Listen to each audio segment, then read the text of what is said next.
Okay, hello everyone. Welcome back to the Torn Tapestry podcast. I'm your host, Adalora, and this is episode 2. Firstly, I just wanted to say really quickly, thank you so much to all the love and support. I genuinely didn't expect this channel to get where it is already at 22 subs. And so many of you have shared your experience of being chronically ill, and many of you have just, oh my gosh, so many of you subscribed and just kept commenting and kept saying such sweet things to me. And I just want to take the time to say thank you, because I just want to be authentic and be realistic.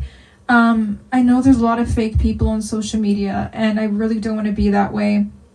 I just want to be real, where people can look at someone and see that it's authentic instead of it being edited and fake. So I just wanted to just say thank you so much for all the love and support.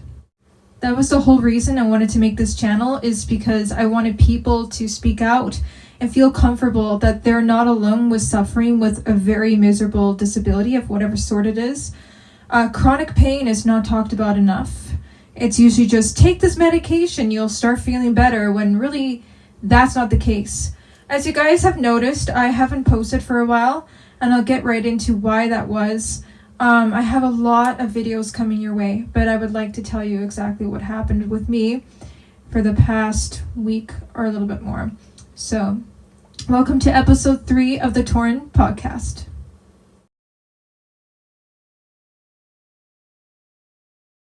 Yeah, so anyways, guys, thank you again. If you guys are watching this while you're on a walk, or maybe you're working, whatever the case may be, thank you so much for tuning in to another episode with me.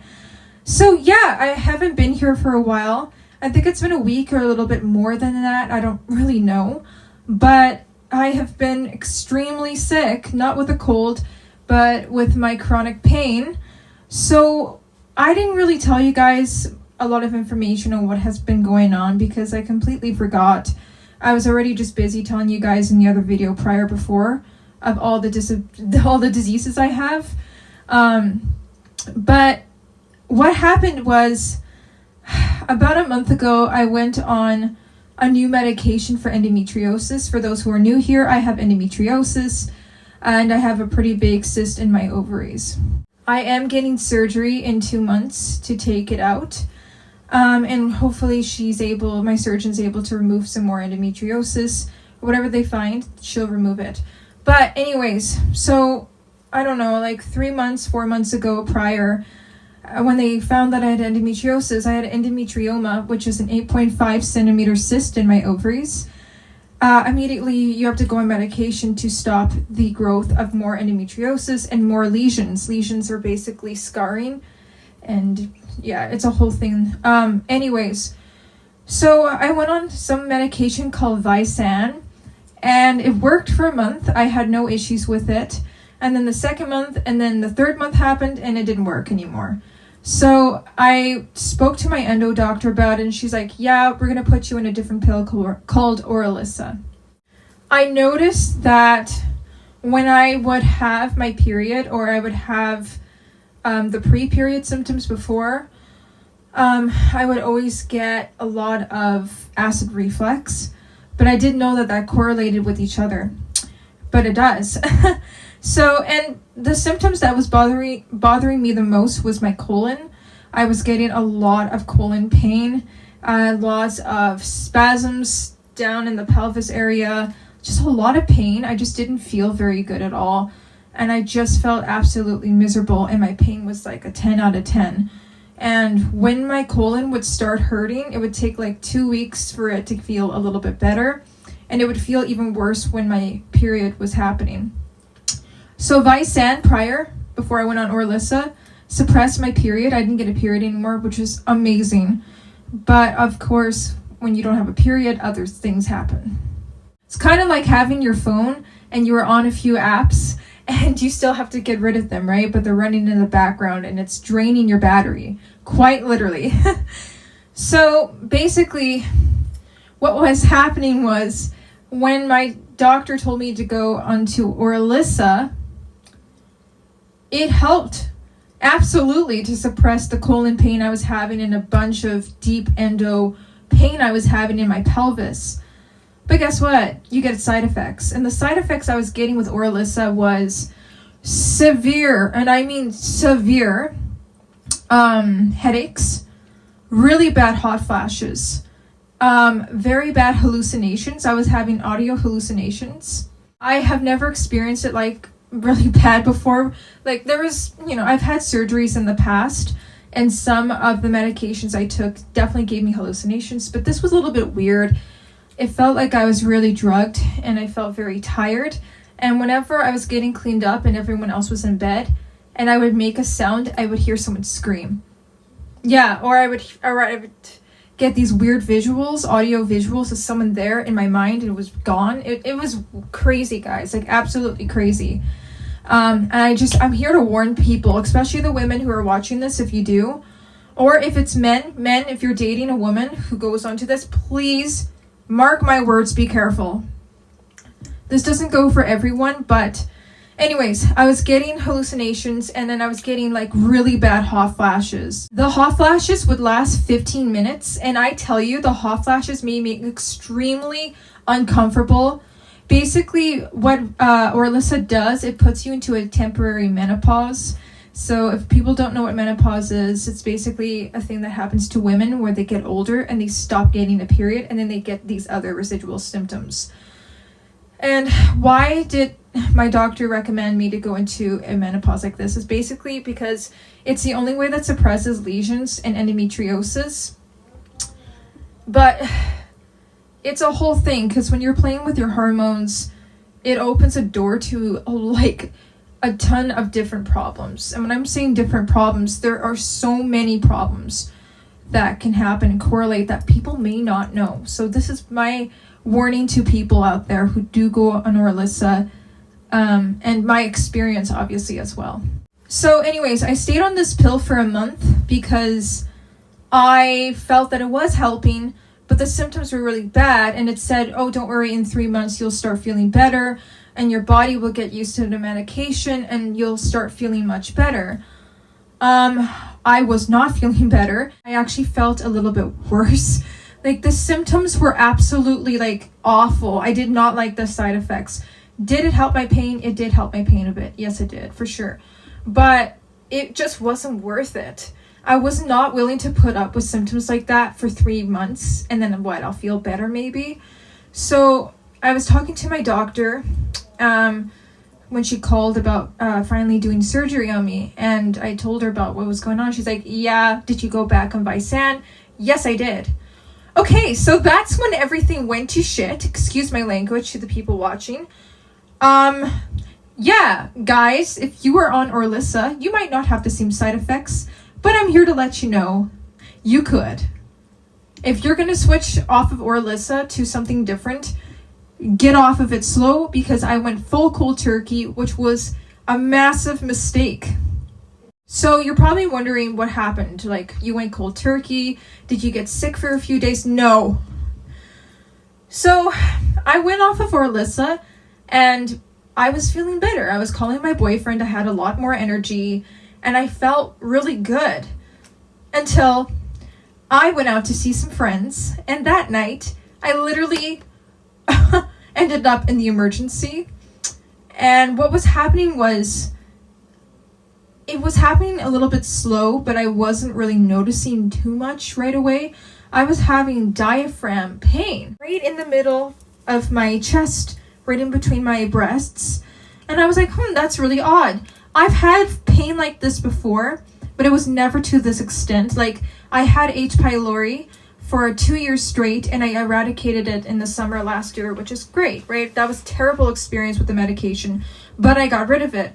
After I eradicated H. pylori, I was getting pains here, but I thought it was because I got off the crazy medications that literally exploded all of my guts apart, basically. My gut and everything was just fucking ruined. It was awful. So I thought, it's probably just my stomach feeling a little bit off still, since I'm still, healing from that experience, even though I eradicated it last summer. So I ignored the pain and I was just gaming with my boyfriend and we're just talking for a bit. And I noticed one of the nights I was gaming with him, I was telling him, you know what, I'm not really feeling very good. And he's like, oh. So I'm starting to get some strange pains. So he's like, okay. So I just went to bed and laid down, and things just got worse from there. Like I just told you guys, I ended up in the emergency because I was trying to go see friends, and we were planning to get together because they haven't seen me for a very long time, since I've been like literally MIA from all the chronic issues I've been having with H. pylori and with endometriosis. So of course, you know, I was feeling like shit that day. I was going to see them, and that was the night that I ended up in the hospital because I was having crippling diaphragm pain. It didn't really feel like acid reflux at first, because I know my body when it goes into acid reflux. Yes, it hurts, and I usually try to take a PPI, but it doesn't always work. It was just so super sudden. Like, it's like a light just switched right off, and my body just went into attack mode. So basically, the doctors there in the emergency said, oh, you have GERD, so you should take Pantalog, which is a PPI. So I did. Oh my gosh, I have been in chronic pain with my diaphragm for 4 weeks. And if you're wondering, like, what is this pain you're experiencing? It's something called muscle tension, and it's basically your muscles clenching from hormonal fluctuations. So my hormones were the exact reason why this all happened, because when your hormones are out of whack, everything is out of whack, and it caused me extreme acid reflux. To top it off, to make it all worse, it was my older brother's birthday about 5 days ago, and my mom's like, oh, we're going to be ordering some Indian food tonight. Are you excited to eat that? I'm like, girl, I'm not eating that. We all knew, like my entire family knew, Indian food would not be a good choice for someone who's going through chronic reflux, chronic hormonal changes, and chronic diaphragm pain from the muscle being squeezed so much. It's called muscle guarding. It's worse than acid reflux because it literally feels like someone is literally putting their arm, like their full hand, choking me, but it's here. So anyways, I said to my mom, you know what? I'm not going to be eating any of the things you guys are eating with my brother. I'm going to get my own food, and I'm going to order from a healthy place, and I'm going to order a wrap. I did do some research, making sure that the wrap that I ordered would be healthy and okay for GERD, for the reflux. Here's the thing, guys. I know I'm going on crazy tangents. I'm so sorry for that. But I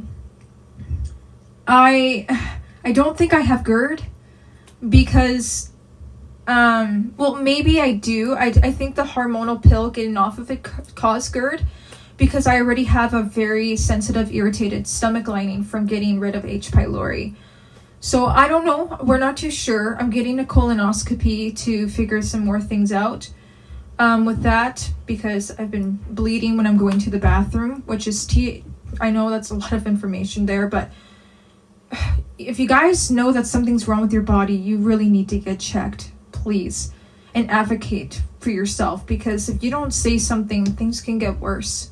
Yeah, I order a wrap, and it's a very healthy wrap. It's got like a bunch of like spinach. I can't remember too much that I put in it, but I do remember that I put some sauces in it, and I thought, you know what, it shouldn't really spiral me into much problems, because I was taking Pantalog for 2 weeks straight, and then I got off of it, which gives you rebound acid. So I was thinking, you know what, my stomach is probably just feeling a little bit off still, and it's going to feel off if I change food. It's just a rebound acid. So I ate the wrap. Again, I can't remember what I put in it. All I do remember is I put various stuff in it that I thought was healthy, that I thought my gut would like. But I was very mistakenly wrong on that. So I'm done eating, and my mom's like, okay, how do you feel, Adalora? Do you feel all right? I'm like, you know what? I feel just fine. So I ate like some of the wrap, like half. And the wrap was pretty fair. Like, it was a pretty big wrap, but I ate like half of it. So my mom's like, okay, no problem. You know what? You look fine. You don't look like you're feeling too off. And I wasn't feeling too bad. And then my mom, she's like, well, since it's dessert time, I got you a croissant. So I was picking at the croissant and eating a little bit of it, which was stupid. And I went to my room and I called my boyfriend, and that was it. That very night, I was trying to sleep and I noticed really bad diaphragm pain again. So I was told laying on your left side helps a lot with acid reflux. So I did that. And I was in so much pain. So I got up and then I took a sedative to help with my body. I really like taking Gravel. I don't know if you guys know what that is, but it's basically a medication you can take to help you with dizziness. It just calms your body down, but it can kind of sedate your body, which is kind of what you need when it comes to muscle tensions and your heart beating fast. Because obviously when I get this diaphragm pain, the muscle tension, it makes me have like very bad panic attack because my body still doesn't understand that it's not in danger, even though the pain is absolutely exquisite. But anyways, I took that Gravel and I went right to bed. I texted my boyfriend goodnight. And then 3 hours later, I was woken up out of my sleep thinking I had to throw up. So I immediately ran to the bathroom and I was like, okay, like, you know what? I did eat that wrap. I'm ready to puke it all up. I was just really desperate. I was not feeling very good. When I got up to rush to the bathroom, by the way, because I thought I had to puke, my heart was palpitating so fucking fast. I thought for sure, like, oh my gosh, I'm going to pass out. So all I did was I tried to calm my breath, and it was just an awful experience, guys. It was just terrible. I was in the bathroom for like an hour expecting to puke, and nothing really happened. So I was like, okay. So I went back to bed, and I tried to rest more, and I couldn't. I had such bad burning in my stomach.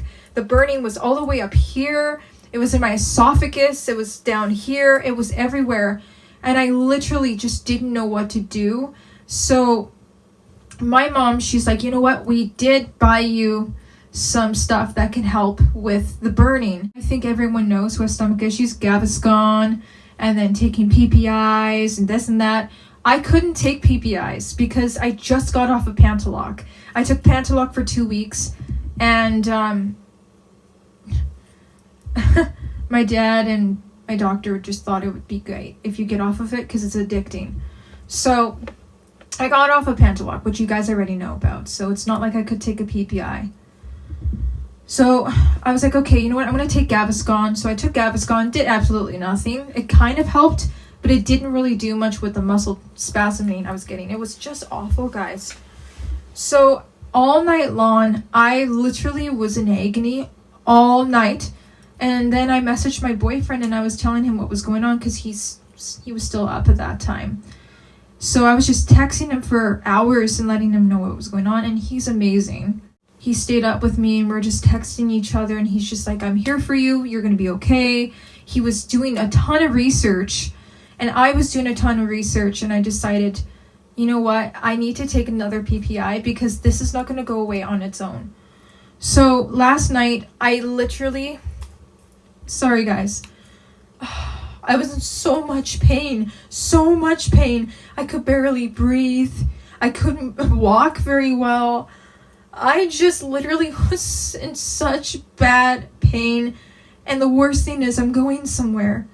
And I wasn't sure if I could even go to a place that I was supposed to go with my family if I'm in this critical condition, right? So my dad's like, you know what? I'm going to give you a PPI. And this PPI is actually lower than the Pantaloc. So yeah, like my dad, he knocked on my door last night and he just saw how much agony I was in.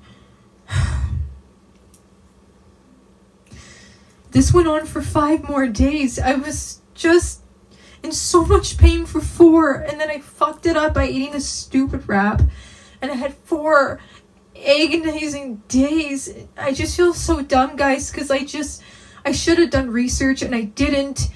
I just wanted to enjoy eating something other than bland foods for my brother's birthday. And here I am right now, also still in pain, talking to you guys about this because I made a stupid decision. So anyways, my dad is the CEO of Stomach Problems because he has a ton of issues with his stomach. And him and I kind of act the same when it comes to medications. We know what works and what doesn't. And he decided to give me another PPI. So last night he gave me Pepicide, and I tried it, and immediately in 40 minutes, 60 minutes, I started feeling better. Like, did it help my diaphragm pain? Kind of, but it took away all of the acid reflux. I was able to sleep. And I do try to sleep up, but it's sometimes really hard for me to do that because I'm a stomach sleeper. I love sleeping on my stomach. It's where it's most comfortable. So I just slept up on my pillows and just kind of did this, like hunched to my left side, and it worked. Like, it did help a little bit, which was such a blessing. I was so grateful. And then this morning my dad checked on me. He's like, how are you feeling? I said, I'm feeling a little bit better.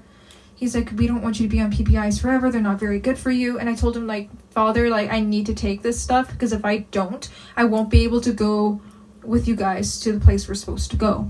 And he agreed. He was like, no, like, you really need to take something because he said, I think what's happening is since you ate that wrap, it just completely inflamed everything again.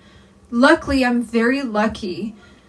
The inflammation's getting better. I still have a lot of pain. It's still very painful here. It feels like my muscle is broken. I feel like I have broken ribs. I was telling my mom in detail today how I felt. She's like, I don't know how you do it, hun. I was telling my boyfriend how it felt, and he was like, oh my goodness. I have a very high pain tolerance. So I've been through a lot of pain. I got my tonsils and adenoids out when I was 17, and that was really painful. And I have been through vestibular migraine. The migraines I would get is crazy. The heart palpitations I was getting with it was crazy. Like, I have a high pain tolerance. H. pylori gave me a chronic pain. And then this gave me pain. And people know I have a high pain tolerance. And when something hurts, you know it's really bad. It's also really easy to just scare yourself so much where you're like, this is happening to my body. I need to go to the hospital. But I notice if I go to the hospital about this stuff, it's usually like, take a PPI. There's not a lot of information of muscle guarding. I didn't know muscles could do this, but apparently everything is connected, ears, nose, and throat. I'm not trying to scare anybody who goes on Orlissa, okay? This isn't a podcast of, you're gonna die, don't go on it. This is just me saying, hey, some people can handle Orlissa, and it helps a lot with the problems I had. But there are people like myself who it just doesn't agree. But if it doesn't agree with you, do not go cold turkey. Go off of it slow, because if you go off of it quick, you're going to run and have issues like I do. Because, oh my goodness, I'm still in pain. You might think I don't look like I'm in pain, but I am. I am in a lot of pain, but I'm better than I was yesterday and the day before. But yeah, I just wanted to just make this video and make this episode. I don't know if this episode's pretty short. It might be shorter than the other ones, but I at least just wanted to put it out there. Also, I just wanted to add, I had to do a ton of research. I was never told that the diaphragm muscles could do this. If you're out there and you're having the same symptoms of me, look up diaphragm muscle guarding. When your body thinks that something is happening that's dangerous, it guards itself. It's kind of like putting your hand in a fist. Obviously, if you had your hand in that fist for hours and you do this and you get out of it, it's going to be sore and very uncomfortable. But just imagine these muscles doing it. The thing is, when your muscles in the chest guard, your esophagus guards and your vagus nerve guards. People don't talk about this enough, but when your vagus nerve is affected, everything is affected, and it can cause a ton of symptoms. What I'm doing currently to help myself relax with the spasms, at least I'm getting, is I'm taking the spasm medication called Bentanol. I looked it up and I did a ton of research. It kind of helps a little bit, but more so, this is really sad to say, I literally just have to lay in bed and let it happen, because genuinely not a lot of stuff helps with the spasms. It just has to kind of, I think it just takes time for your body to heal, right? And these are just one of the symptoms I'm having.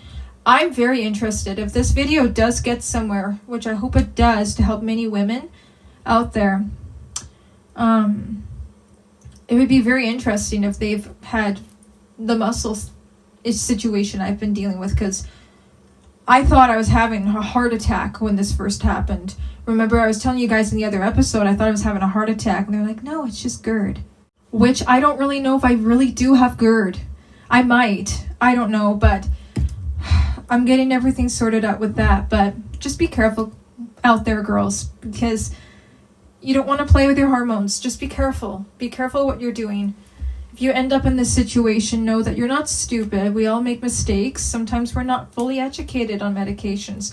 Especially Orlissa is a very new medication, right? There's no label on it saying, oh, get off of it slow, by the way, or you're going to get diaphragm problems, right? To make it also clear, I know I'm all over the map today, but I was having diaphragm spasms before too, after I eradicated H. pylori. So I just want to put that there. That probably getting off the hormonal stuff caused it to be more louder. So I'm just saying to the women who had H. pylori and they eradicated it, just be careful. That's all I have to say. Obviously, when you're going through very scary chronic health like this, it is so lonely, right? And we spoke about that in the other episode. You are not alone, babe, okay? This goes to the men and women out there. I know men can't get endometriosis, but there are men on here that have told me that they've gone through a lot of health stuff too, right? And it's really scary going through it alone, because the worst thing that I find of being chronically sick is the fact that I'm alone with my symptoms. With the experience, I have my family and my boyfriend supporting me through it and my friends, but they're not living in my body. And that's the hard part to articulate to people is, thank you for being there for me, but I'm still scared because you're not experiencing this scary episode that I'm having. You don't know what it's like, and that can be very debilitating. And to all the women out there who've experienced severe pain, not even just with endometriosis, but with multiple other issues that we can get, even cancers, I'm so sorry you're experiencing that. It's scary. Like, it is scary, because going through symptoms by yourself is an experience that I don't want to wish on anyone, because most of the time your brain just immediately thinks, oh, I'm dying. Oh, this is going to be this bad. I notice if I do a lot of research, I feel better, but it also makes me more anxious. So I don't know. I'm just trying to give insight on what my experience is so I can help some people out there. It's so easy to say you're not alone, but really you're not alone. You can talk to me anytime. You guys, I have Instagram. You can follow me on Instagram and DM me, like whatever support you need, just know that I'm there for you and I will absolutely help and respond. I have a best friend and she lives in India, and we met each other online because she watched on my other YouTube channel, Ava Addy. She watched me talk about H. pylori, and so her and I became friends through that video, and she goes through a lot of pain, and it's very lonely for her because she doesn't have a lot of empathetic people around her that understand what it's like to go through this. So I just want to speak for her too, and speak for everyone who hasn't been able to say something because they feel like they're crazy or they're exaggerating or they're faking it. Fuck those people, babe. Like you are going through something and it's terrible and you don't deserve it. But know that you don't have to be alone in this. Yes, the experience is an individual experience, but know that you can talk to me and you won't ever feel alone with that. I hope that you guys enjoyed the podcast. I'm so sorry that it was everywhere tonight. I'm just stressing trying to put something out because I'm going to be away for a little bit, but I don't know. I just really wanted to talk about this because I can't on my conscience not talk about this. There could be a woman out there like me who's like going through this and they might think they're dying, but you're not. It's called diaphragm muscle spasms. It's like a spasm, it's like a cramp. It's actually much more painful than acid reflux. But I've noticed that everything's temporary,